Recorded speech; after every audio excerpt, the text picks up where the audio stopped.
Mr. Daniel Frana.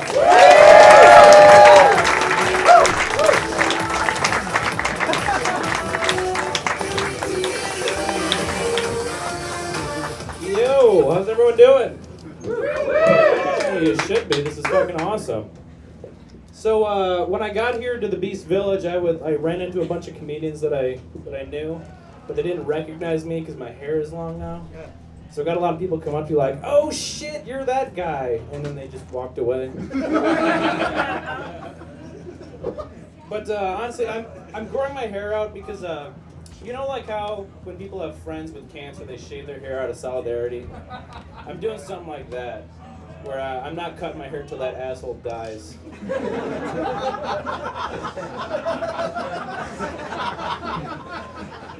Although, if I'm being honest, he died 2 weeks ago. I just can't get in my barber's yet. It's a tight schedule.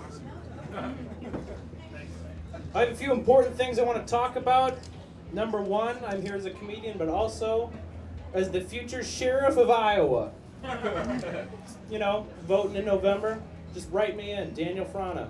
It's that easy. We can do it. I know what you're thinking. Sheriff is not a state thing. It will be when I'm done. You do such a good job, they're like, just take the whole thing. But I feel like I could do a lot of good, you know? Like if I became sheriff, the first thing I would do would be to stop committing crimes. Probably put a dent in the statistics.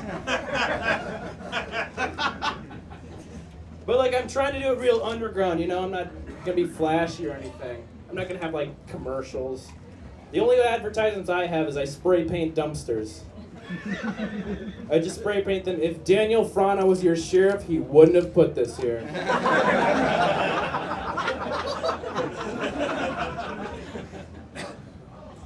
Yeah, there's no way I could be a sheriff, not with my record. Jesus Christ. I have 2 DUIs, and I have 2 public intoxes. It's a true statement about me.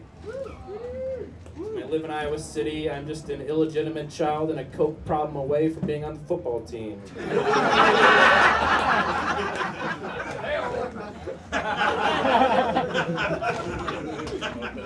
Yeah, I've done some bad things in my time. There was one time I was at the bar, and I was really drunk, and I decided, you know what? I feel like doing some drugs.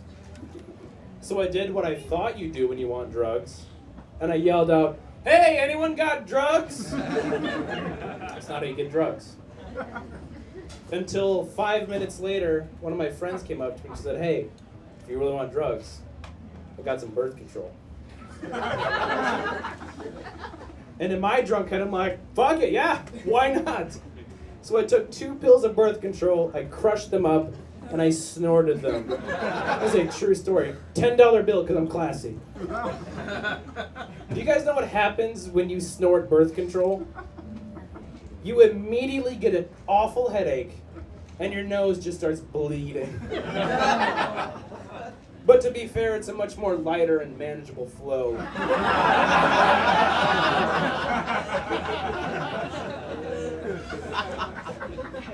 Yeah. So you know, things have been crazy. So I'm trying to you know, cut back a little bit. Cut back on beer. I'm not drinking as much. It's on my 5th one of the night. And I'm just doing drugs that end in "ine" now because I think that's fair. You know, like nicotine or caffeine. Or heroin. And I don't mean smack guys, I mean that I only have sex with really heroic women. I heard that Michelle Obama's in town, so I'm gonna jump on that. What am I talking about? Yeah. But, so pretty much like the only drugs I really do now is ibuprofen, because apparently I'm a 75-year-old man. I take ibuprofen every day. And I looked at the warning label on it, and it said, "Do not use this product and consume 3 or more alcoholic beverages every day, as it will cause liver failure." And my first thought was, yeah, but doesn't consuming 3 or more alcoholic beverages every day on its own cause liver failure? This is basically just telling me that my actions still have consequences when I use this drug. It's not informative at all. They'd be like, "Hey, don't take ibuprofen and smoke a carton of cigarettes a week because you'll get emphysema." Or hey, don't use ibuprofen and smoke weed because you will end up YouTubing videos of soldiers coming home to their families and crying.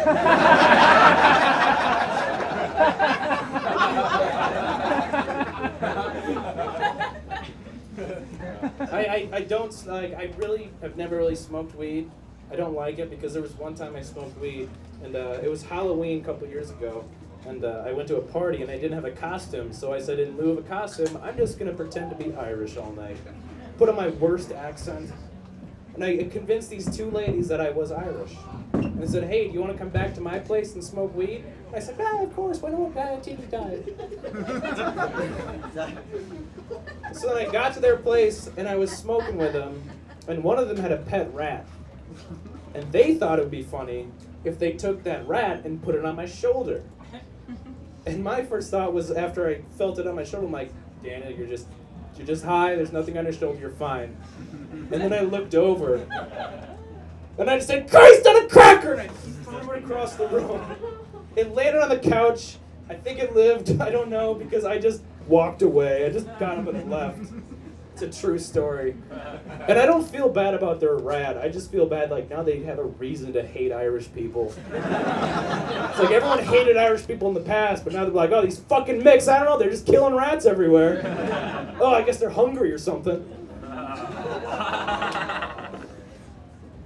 Actually I went to Ireland this year, which was really cool, because I went to like our supposed hometown, and I went there and I thought it'd be cool, but it was full of assholes. It was like the worst people ever.